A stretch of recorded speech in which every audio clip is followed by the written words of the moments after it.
लक्ष्मी के दो संबंध होने चाहिए हमसे। एक तो माँ का संबंध, क्योंकि लक्ष्मी से हम सबका भरण पोषण हो रहा है। दूसरा संबंध कि लक्ष्मी को हम अपनी कन्या माने।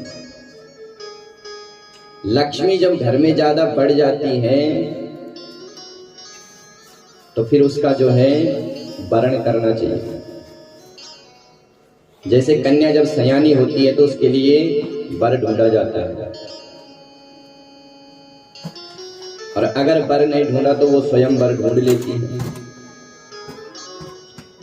तो कन्या जैसे सयानी हो तो उसका वर ढूंढो। उसी प्रकार से लक्ष्मी जब ज्यादा घर में बढ़ने लग जाए तो उसको फिर वरण कर दो। लेकिन वरण नारायण को ही होना चाहिए, और नारायण के अनेक रूप हैं। ब्राह्मण देवता भी नारायण के ही स्वरूप है, ये यज्ञ भी नारायण का ही स्वरूप है। कहीं मंदिर में दान कर दिया, लेकिन अगर आपने उस बड़ी लक्ष्मी का ध्यान नहीं रखा, उसके लिए वर नहीं ढूंढा, तो फिर वो घर में उत्पात करेगी,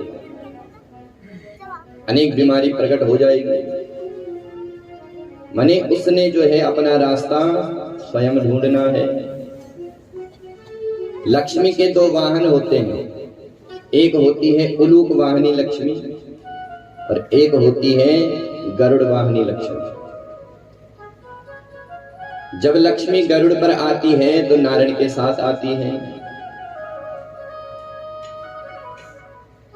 और जब उल्लू पर आती है तो अकेले आती है। और उल्लू का एक स्वभाव है, वो दिन में नहीं चलता, वो रात में चलता है। तो जो गरुड़ वाहिनी लक्ष्मी है वो धर्म से कमाया हुआ धन है, अपनी मेहनत से कमाया हुआ पैसा है, वो घर में सुख समृद्धि देता है। और जो 2 नंबर का पैसा है, पाप की कमाई है, वो फिर उल्लू वाहिनी लक्ष्मी है। लक्ष्मी उल्लू पर आती है, और कोई भी स्त्री अगर अकेले कहीं जाती है तो उसको घर जाने की पड़ी होती है। कहती है कि मैं यहाँ आई हूँ, मेरे पतिदेव अकेले हैं, तो कुछ ना कुछ बहाना बनाकर जल्दी से चली जाती है। तो अगर केवल हमने लक्ष्मी की ही याचना करी, नारायण को हमने छोड़ दिया, तो लक्ष्मी उल्लू पर आएगी अकेली और उत्पात करके रास्ता बना करके निकल जाएगी। इसलिए लक्ष्मी को या तो पुत्री मानो या फिर मां मानो। शिशुपाल लक्ष्मी पति बनना चाहता था। लक्ष्मी को जो अपनी भोग्या मानता है, लक्ष्मी का जो दुरुपयोग करता है, उसको जिंदगी भर रोना पड़ता है। लक्ष्मी का उपभोग मत करो, लक्ष्मी को अपनी मां मानो अथवा अपनी कन्या मानो।